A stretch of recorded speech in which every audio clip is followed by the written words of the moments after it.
आज का जो हमारा लेक्चर है वो कल्चर हेल्थ एंड सोसाइटी का यूनिट नंबर 4 है, जो कि ट्रांस कल्चरल नर्सिंग है।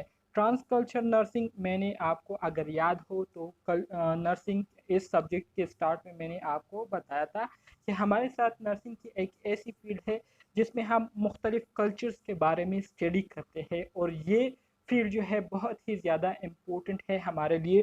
फॉरेन कंट्रीज़ में जब हमें अगर कोई जॉब करना हो या अगर कोई स्टूडेंट जो है वो फॉरेन कंट्री में जॉब करने के लिए इंटरेस्टेड हो, तो इनके लिए ज़रूरी है कि वो ट्रांस कल्चर नर्सिंग को ज़रूर पढ़े और ट्रांस कल्चर नर्सिंग को अच्छी तरीके से अंडरस्टैंड करे। क्योंकि फॉरेन कंट्रीज़ में आपको पता है कि बहुत से ममालिक से लोग आए हुए होते हैं जिनका कल्चर बैकग्राउंड जो है वो एक दूसरे से बिल्कुल मुख्तलिफ होता है।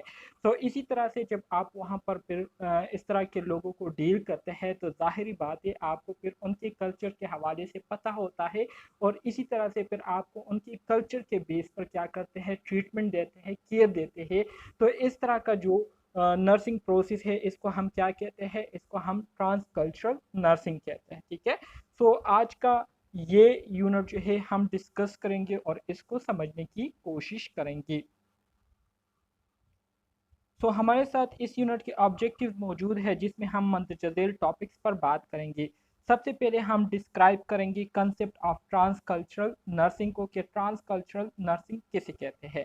इसी तरह से फिर हम ट्रांस कल्चरल नर्सिंग से रिलेटेड हमारे साथ जितने भी बुनियादी कंसेप्ट है उस पर बात करेंगे। इसके साथ साथ कल्चरल असेसमेंट के हमारे साथ जितने भी कंपोनेंट है, ठीक है, उसको हम डिस्कस करेंगे। इसके साथ साथ transcultural nursing care throughout the lifespan, मतलब हम पूरी लाइफ, अपनी पूरी लाइफ में किस तरह से ट्रांस कल्चरल नर्सिंग केयर को जो है उसको हम मेंटेन रख सकते हैं, और इसके जो कंसेप्ट है इसको हम किस तरह से बरकरार रख सकते हैं। ठीक है। तो इसके हवाले से बात करेंगे, और इसके साथ साथ आखिर में हम आइडेंटिफाई करेंगे nursing framework and theories applicable to transcultural nursing. ठीक है। सो बहुत ही आसान और बहुत ही सिंपल यूनिट है आज का। इंशाल्लाह आपको समझने में आसानी होगी इसमें। तो आ जाते हैं। सर आपने जो हमें स्लाइड सेंड की हुई है हम्म। आपने जो हमें स्लाइड सेंड की हुई है उसमें जो चैप्टर 4 है वो वाला तो और है उसमें वो वाला तो पाकिस्तानी कल्चर और इस तरह का चैप्टर है। पाकिस्तानी कल्चर तो हो सकता है वो, जी। हो सकता है वो मैंने कोई एक पार्ट जो है इसका सेंड किया हो। ट्रांस कल्चर नर्सिंग से मुराद ये है कि हमारे साथ डिफरेंट कल्चर है। इसमें हमारे साथ पाकिस्तानी कल्चर में पंजाबी कल्चर आ जाता है, पख्तून कल्चर आ जाता है, सिंधी कल्चर आ जाता है, बलोची कल्चर आ जाते हैं। तो ये सारे हम इसमें स्टडी करते हैं ना। Okay sir. हाँ जी। सो हमारा जो पहला टॉपिक है वो क्या है, वो है transcultural nursing. Transcultural nursing, जैसे कि मैंने आपको स्टार्ट में कहा कि नर्सिंग हमारे साथ क्या है, नर्सिंग हमारे साथ एक ऐसा प्रोसेस होता है जिसमें हम इंडिविजुअल, फैमिली, कम्युनिटी और पॉपुलेशन को एज अ होल क्या करते हैं, केयर देते हैं। उनको बीमारी के हवाले से एजुकेट करते हैं, बीमारियों से हम उनको क्या करते हैं, प्रिवेंट करते हैं। तो इस प्रोसेस को हम क्या कहते हैं, नर्सिंग कहते हैं। अब आ जाते हैं ट्रांस कल्चरल नर्सिंग की तरफ। ट्रांस कल्चरल नर्सिंग जनरली अगर इसके बारे में मैं आपको बताऊं तो ये असल में हमारे साथ नर्सिंग की एक फील्ड है। ठीक है, एक स्पेसिफिक फील्ड है जिसमें हम नर्सिंग केयर तो प्रोवाइड करते ही करते हैं, लेकिन जो केयर हम प्रोवाइड कर रहे होते हैं तो उसके पीछे जो बैकग्राउंड होता है वो लोगों की कल्चर होते हैं। जो पेशेंट हमारे पास आए हुए होते हैं तो उन पेशेंट के कल्चर को आइडेंटिफाई करते हुए, उनके जो तौर तरीके होते हैं उन तौर तरीकों को जानते हुए उसके बेस पर हम क्या करते हैं, उनको हम डील कर रहे होते हैं, उनको हम ट्रीट कर रहे होते हैं, उनको हम केयर प्रोवाइड कर रहे होते हैं। तो इस तरह की जो नर्सिंग प्रोसेस होती है तो इसको हम क्या कहते हैं, ट्रांस कल्चरल नर्सिंग कहते हैं। ठीक है। इसकी समझ आपको आ गई कि नहीं? आगे है सर। ठीक है, good. A substantive area of study and practice focused on comparative culture cares, values, beliefs, and practices of individual or group of similar or different cultures, with the goal of providing culture-specific and universal nursing care practices in promoting health or well-being or to help people or face unfavorable human conditions like illnesses or death in culturally meaningful ways। ठीक है, अब मैंने जो paragraph पढ़ा है, ठीक है, आपको ये पैराग्राफ रीड किया है, तो इस पूरे पैराग्राफ का जो बुनियादी मतलब है, इसकी जो समरी है वो यही है कि ट्रांसकल्चरल नर्सिंग ये असल में हमारे साथ नर्सिंग की एक स्पेसिफिक एरिया है, जिसमें हम क्या करते हैं, जिसमें हम अपने पेशेंट के जो वैल्यूज़ होते हैं, उनके जो कल्चरली तौर तरीके होते हैं, उनके जो बिलीव्स होते हैं, तो उन बिलीव्स को मद्देनज़र रखते हुए, उसको जानते हुए हम क्या करते हैं, अपने पेशेंट को उनके कल्चर के बेस पर केयर प्रोवाइड कर रहे होते हैं, और इसी तरह से उनकी जो बीमारियां होती है, उनकी जो अनफेवरेबल कंडीशन होती है जो कि वो फेस कर रहे होते हैं, सफ़र कर रहे होते हैं, तो इन अनफेवरेबल कंडीशन से हम उनको क्या करते हैं, निकालने की कोशिश करते हैं। तो इस पूरे प्रोसेस को हम क्या कहते हैं, ट्रांसकल्चरल नर्सिंग कहते हैं। सही बताई, ठीक है। अगर ये डिफिनीशन आपको याद हो जो कि मैंने आपको अभी बताई, तो इंशाल्लाह आपको जो इस टॉपिक से हवाले से अगर कोई भी एमसीक्यूज आपके एग्जाम में आता है, तो आप आसानी से फिर उसको क्या कर सकेंगे, कवर कर सकेंगे और आसानी से उसको मार्क कर सकेंगे। मजीद आगे बढ़ते हैं। Transcultural nursing is a speciality within nursing focus on the comparative study and analysis of different culture and subculture. वही बात दोबारा से रिपीट हो रही है कि ट्रांसकल्चरल नर्सिंग जो है, ये असल में हमारे साथ नर्सिंग में एक स्पेसिफिक फील्ड है, जिसमें हम क्या करते हैं, जिसमें हम मुख्तलिफ पेशेंट्स के जो कल्चर होते हैं और जो सब कल्चर होते हैं, तो उसको हम क्या करते हैं, उसको हम स्टडी करते हैं और उसकी हम एनालिसिस करते हैं। ठीक है, the goal of transcultural nursing is to develop a specific and humanistic body of knowledge in order to provide cultural specific and cultural universal nursing care practices to individual families communities from diverse background। ठीक है, अब जो ट्रांसकल्चरल nursing हम study करते हैं, तो क्यों study करते हैं, अभी मैंने आपको स्टार्ट में बताया कि इंशाल्लाह जब आप स्टूडेंट पोस्ट आर को कवर कर लेंगे, इसको ख़त्म कर लेंगे, आपके पास पोस्ट आर की डिग्री आ जाएगी, तो फिर आप लोग जाहिर बात है, हर बंदा जो है कोशिश करता है कि वो अच्छी सी अच्छी जगह जो है वो जॉब करे। तो इंशाल्लाह हो सकता है कि ज़्यादातर स्टूडेंट जो है वो फॉरेन कंट्रीज जो है वो जाए, वहाँ पर जो है अपनी नर्सिंग प्रैक्टिसेस करे, तो वहाँ पर आपको मुख्तलिफ कल्चर से ताल्लुक़ रखने वाले लोग जो है मिलेंगे। ठीक है, और वहाँ पर जो मुख्तलिफ कल्चर से ताल्लुक़ रखने वाले लोग हैं, तो उनके कल्चर को अंडरस्टैंड करते हुए आप उनको क्या करेंगे, उनको आप डील करेंगे, उनको आप केयर देंगे। तो ट्रांसकल्चरल नर्सिंग को स्टडी करने का जो बुनियादी मकसद होता है, वो यही होता है कि हम साइंटिफिकली जो पेशेंट होते हैं, तो उनके जो कल्चर होते हैं, उनके जो तौर तरीके होते हैं, उनके जो बिलीव्स होते हैं, उनके लिए जो चीज़ें इम्पोर्टेंस रखती है, जो चीज़ें इम्पोर्टेंस नहीं रखती, तो इन सारी चीज़ों के बारे में आगाही हासिल करना होती है। इसी तरह से जब हमें इन चीज़ों के बारे में पता होगा, तो फिर हम आसानी से अपने पेशेंट को डील कर सकेंगे। हमें पता होगा कि किस पेशेंट से हमने किस टोन में बात करनी है, किस तरीके से हमने उनको हैंडल करना है। तो ये सारी चीज़ें आपको पता होगी, तो फिर आप बेहतर तरीके से अपने पेशेंट को डील कर सकेंगे और उनको बेहतर तरीके से आप केयर प्रोवाइड कर सकेंगे। ठीक है, मजीद आगे बढ़ते हैं। हमारे साथ की concept of transcultural nursing. ट्रांसकल्चरल nursing के हमारे साथ कुछ बुनियादी की कंसेप्ट है। एग्जामिनेशन के हवाले से ये तीनों पॉइंट बहुत ज़्यादा इंपॉर्टेंट है। ऑलरेडी इन तीनों पॉइंट से एमसीक्यूज जो है आए हुए हैं मुख्तलिफ सेशन में, तो इसको अंडरस्टैंड करने की कोशिश करें। सबसे पहले हम बात करेंगे कल्चर स्पेसिफिक को।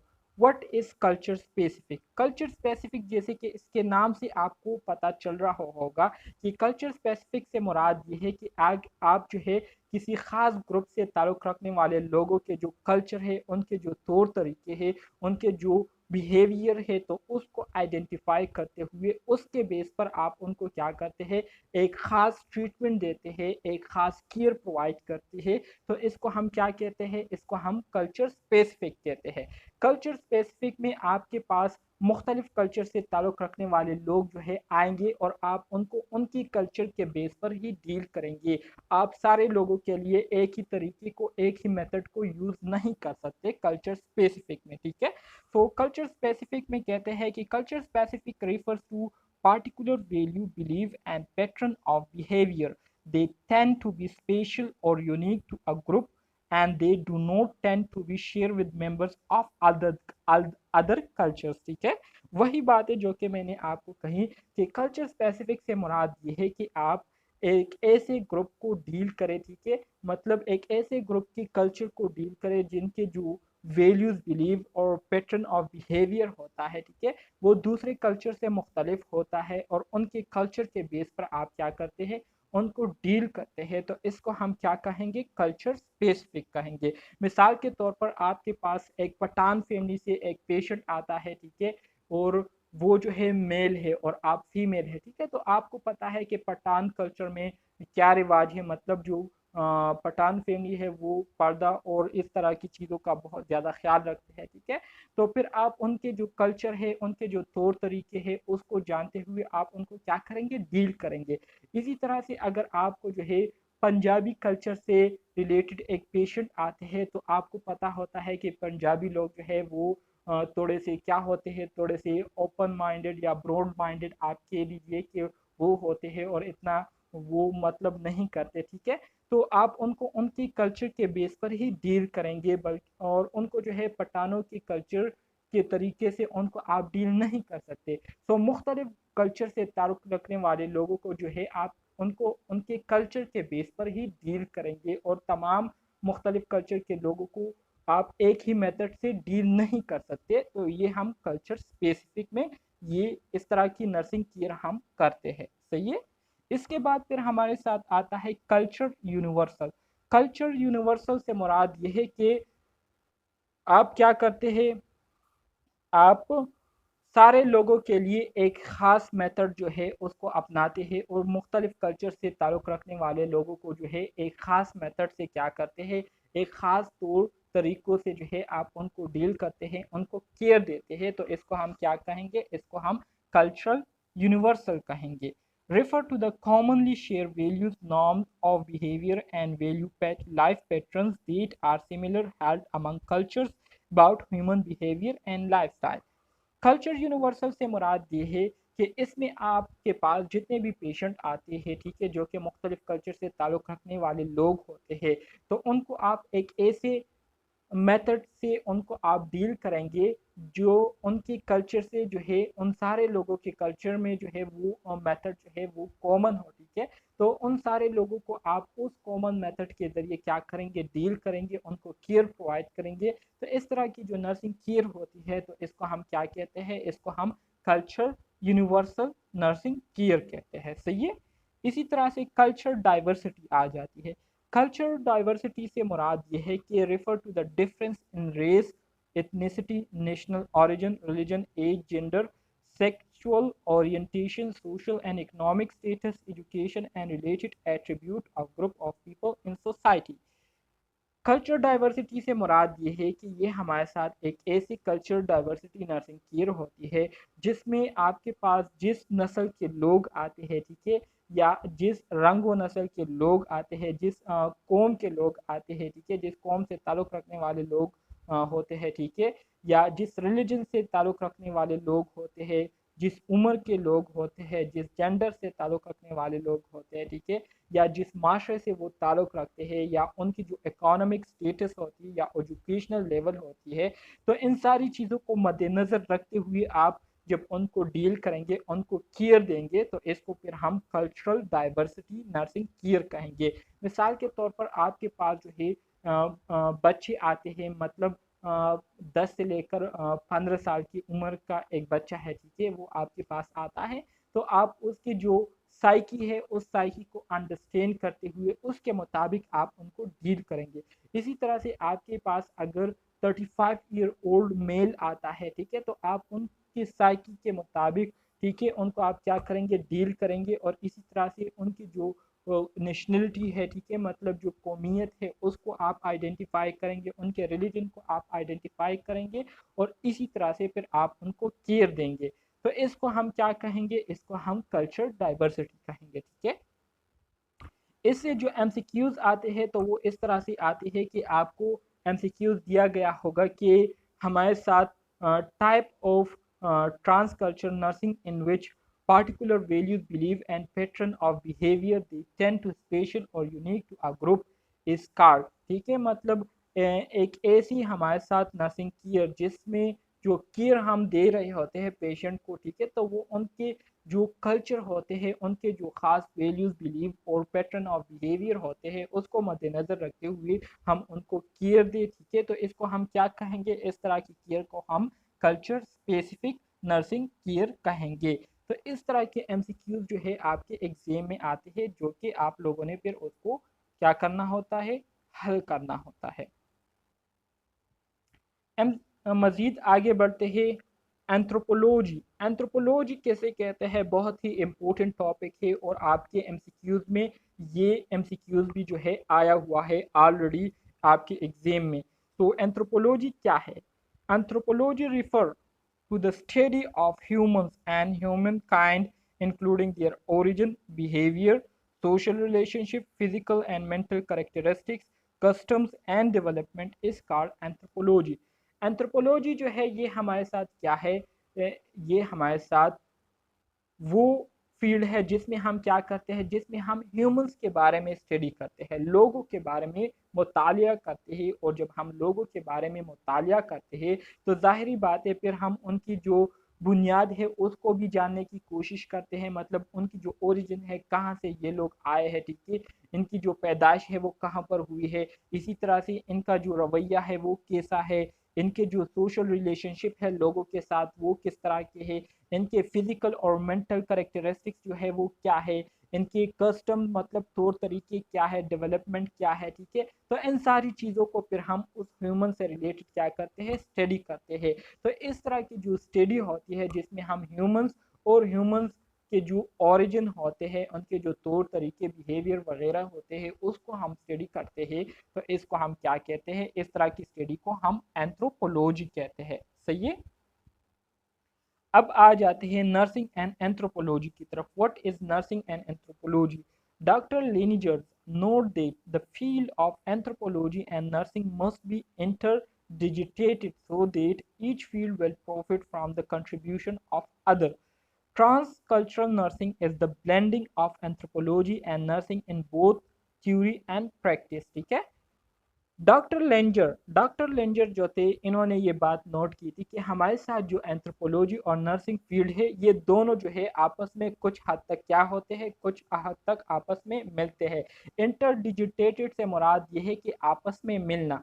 तो दोनों एंथ्रोपोलॉजी और नर्सिंग फील्ड जो है ये कुछ हद तक सेम है और आपस में मिलते हैं। तो डॉक्टर लेंजर ने ये तजवीज़ दी कि हमें चाहिए कि एंथ्रोपोलॉजी और नर्सिंग दोनों को जो है हमें इकट्ठा करना चाहिए, मतलब इसको एक बनाना चाहिए, कंबाइन करना चाहिए। तो अगर इसको हम कंबाइन करेंगे तो फिर अगर फ्यूचर में अगर हम किसी एक फील्ड में डेवलपमेंट करते हैं, एडवांसमेंट लाते हैं, तो इससे हमारे साथ जो दूसरा फील्ड है वो ऑटोमेटिकली क्या होगा, वो एडवांस होगा, ठीक है। इसी तरह से ट्रांस कल्चरल नर्सिंग जो है ये असल में फिर क्या है, ये असल में हमारे साथ एंथ्रोपोलॉजी और नर्सिंग के मिलाप से बना हुआ है ट्रांस कल्चरल नर्सिंग, ठीक है, जिसमें हम नर्सिंग को भी स्टडी करते हैं और इसके साथ साथ जो ह्यूमंस बिहेवियर है, ह्यूमंस के जो वैल्यूज होते हैं, जो तौर तरीके होते हैं, जो रस्म व रिवाज होते हैं, उसको भी हम क्या करते हैं, स्टडी करते हैं, ठीक है। तो इसको हम ट्रांस कल्चरल नर्सिंग कहते हैं। सही है।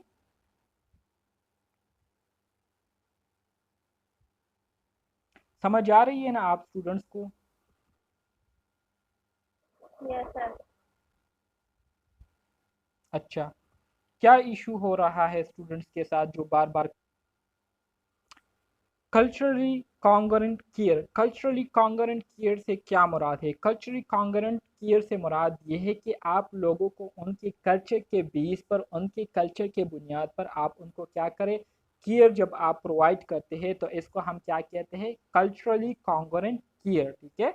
आपसे अगर कोई पूछे कि कल्चरली कॉन्गरेंट केयर से क्या मुराद है, तो आप उनको कहेंगे कि कल्चरली कॉन्गरेंट केयर से मुराद ये है कि जब आपके पास एक पेशेंट आ जाए और आप उस पेशेंट के जो तौर तरीके हैं, उनके जो कल्चर है, उसको जानते हुए, उसको आइडेंटिफाई करते हुए, उसके बेस पर जब हम उनको केयर देते हैं, उनको ट्रीटमेंट देते हैं, तो इसको हम क्या कहते हैं? इसको हम कल्चरली कॉन्गरेंट केयर कहते हैं। ठीक है, care that beneficial and meaningful to the people being serve is called culturally congruent care. मतलब इसका यह है कि वो केयर जो कि लोगों के लिए क्या हो, बेनिफिशियल हो, फायदेमंद हो, और उससे उनका जो मतलब है वो पूरा हो, तो इसको हम कल्चरली कॉन्गरेंट केयर कहते हैं। और इस तरह की जो केयर होती है, इससे मुराद यही है कि आप अगर उनके जो तौर तरीके हैं उसको इम्पोर्टेंस देते हुए, उसको आइडेंटिफाई करते हुए, उसके बेस पर आप उनको डील करें। ठीक है, उनके साथ बातचीत करें। ठीक है, उनकी जो प्रॉब्लम है उसको सुने और फिर उसी के कल्चर के मुताबिक आप उनको केयर दें। तो इसका मतलब यह है कि आपने उनकी जो नीड है उसको पूरा कर दिया। तो इस तरह से उनको फिर फ़ायदा भी पहुंचेगा और वो उनके लिए फिर क्या होगा, मीनिंगफुल होगा, मतलब होगा। ठीक है, उनकी जो नीड्स है वो पूरे होंगे। Theories applicable to transcultural nursing. In the 1970s, after Linger established transcultural nursing, जब 1970s में लेंजर ने जो है ट्रांसकल्चर नर्सिंग को इस्टेब्लिश किया, मतलब जो ट्रांसकल्चर नर्सिंग है इसको डेवलप किया, तो इसके बाद जिगर और डेविड ने जो है ट्रांसकल्चर असेसमेंट मॉडल 1988 में क्या किया था, डेवलप किया था, प्रपोज किया था, पेश किया था। ये डेट जो है एमसीक्यूज के हवाले से इम्पोर्टेंट है, आपसे पूछ सकते हैं कि जिगर और डेविड ने कौन सी मॉडल जो है पेश की थी 1988 में। तो डेविड और जिगर और डेविड ने जो है ट्रांस कल्चर असेसमेंट मॉडल 1988 में क्या किया था, पेश किया था। इसके अलावा Purnell model for culture competence is an organizing framework of 12 domain as well as the primary and secondary characteristics of culture। इसके अलावा जो पर्निन मॉडल फॉर कल्चर कॉम्पिटेंस है, ये असल में हमारे साथ एक ऐसा मॉडल है जो कि 12 डोमेन्स पर मुश्तमिल है। ठीक है, 12 डोमेन्स मतलब इसके 12 पार्ट्स है, 12 कंपोनेंट है। ठीक है, और इसकी जो बुनियादी मतलब जितने भी बुनियादी चीज़ें इस पर मैंशन की गई है, तो वो कल्चर के जितने भी प्राइमरी सेकेंडरी करेक्टरिस्टिक्स है उसके हवाले से इसमें बात की गई है। सही है, इसके अलावा the Andrews Boyle trans culture nursing assessment guide. ठीक है, इसके साथ साथ the Campinha Bacote model of culture competence in the delivery of health care services. ये असल में हमारे साथ मॉडल्स है। ठीक है, जो कि मुख्तलिफ जो नर्सिंग थ्योरिस्ट है उन्होंने क्या किए थे, पेश किए थे कल्चर के हवाले से, कि किस तरह से हम कल्चर की बुनियाद पर अपने पेशेंट को डील कर सकते हैं, उनको केयर प्रोवाइड कर सकते हैं। तो ये डेट्स और नेम जो है बहुत ही ज़्यादा इम्पोर्टेंट है, एमसीक्यूज में इसके हवाले से आपसे पूछ सकते हैं। अच्छा जी, ये तो एक्टिविटी है, इसको छोड़ लेते हैं। Importance of trans culture nursing. अब ट्रांस कल्चर नर्सिंग की इम्पोर्टेंस की तरफ आ जाते हैं कि ट्रांस कल्चर नर्सिंग की क्या अहमियत है। So, a marked increase in the migration and growing cultural diversity, people expectation to respect their cultural belief, values, and lifeways worldwide. There are cultural conflict, clashes, and violence that have an impact on health care. There was an increase in legal suits resulting from cultural conflict, increased demand for community and culturally based healthcare services in diverse environmental contexts। पहले point में कहते हैं कि जो trans culture nursing है, तो इसकी जो अहमियत है, इसकी जो इम्पोर्टेंस है वो क्या है, वो माइग्रेशन और ग्रोइंग कल्चर डाइवर्सिटी में बहुत ज़्यादा ये इम्पोर्टेंस रखती है। आपको पता है, जैसे कि स्टार्ट में मैंने आपको कहा कि जो फॉरेन कंट्रीज, ज़ाहिरी बात है, जो अनडेवलप्ड कंट्रीज है, तो अनडेवलप्ड कंट्रीज से लोग जो है डेवलप्ड कंट्रीज जाते हैं, वहाँ पर रोज़गार के लिए, पैसे कमाने के लिए। ठीक है, अपनी रोज़ी रोटी कमाने के लिए।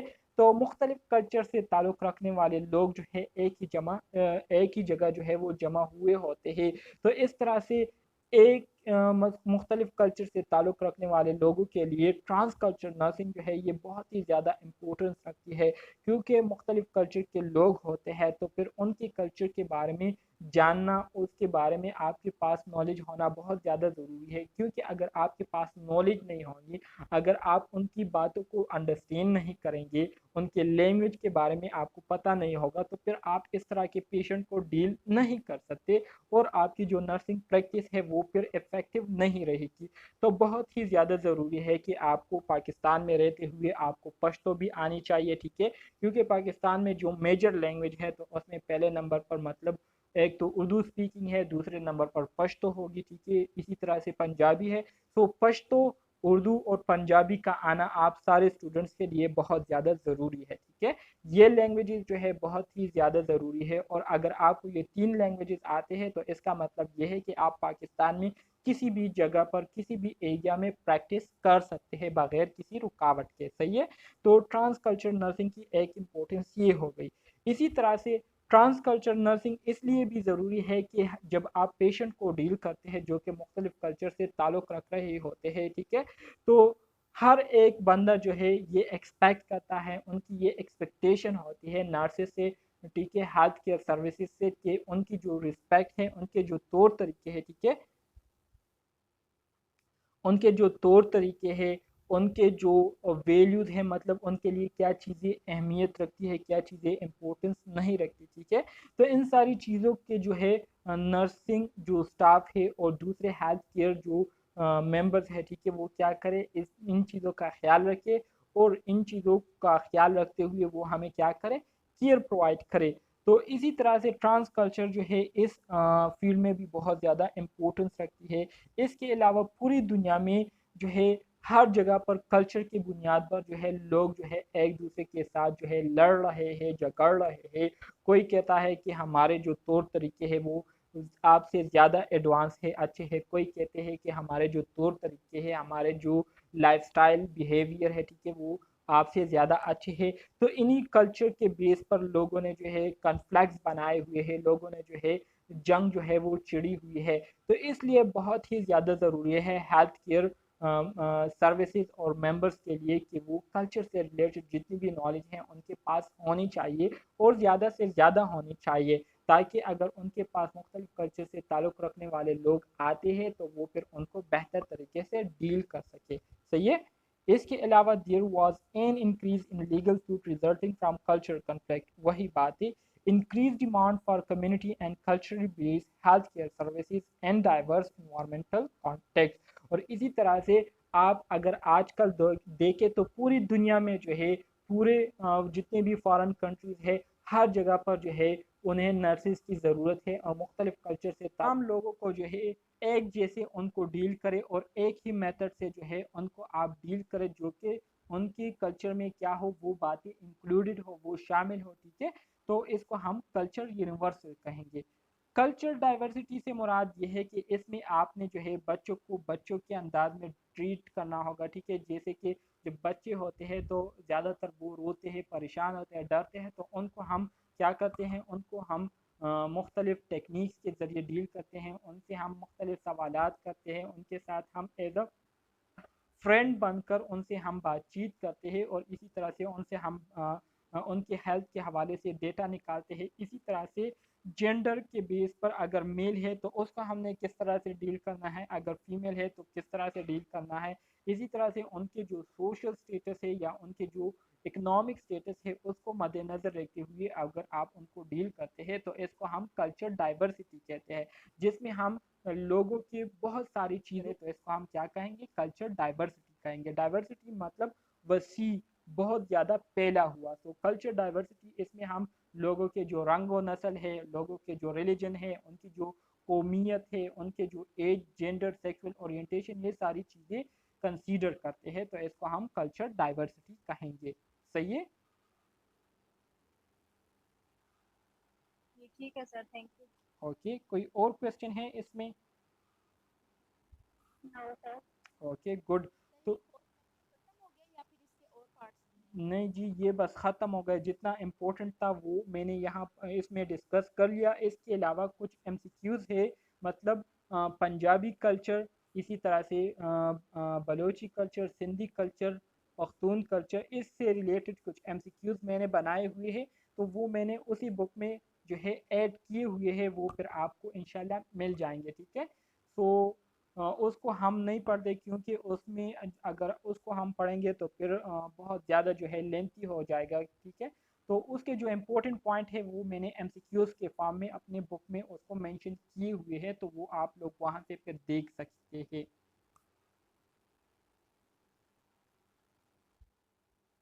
एक्सक्यूज मी सर, कल्चर का हमारा बस नहीं था। जी जी जी, इतना ही था, ठीक है। इसमें जो इम्पोर्टेंट पॉइंट्स है वो ट्रांस कल्चर नर्सिंग है कि ट्रांस कल्चर नर्सिंग किसे कहते हैं। इसके अलावा एंथ्रोपोलॉजी क्या है, ठीक है, एंथ्रोपोलॉजी, एंथ्रोपोलॉजी क्या है, एंथ्रोपोलॉजी की जो डिफिनीशन है ये बहुत ज़्यादा इंपॉर्टेंट है। इसके अलावा culture, specific culture, universal culture, diversity, ये बहुत ज़्यादा इंपॉर्टेंट है।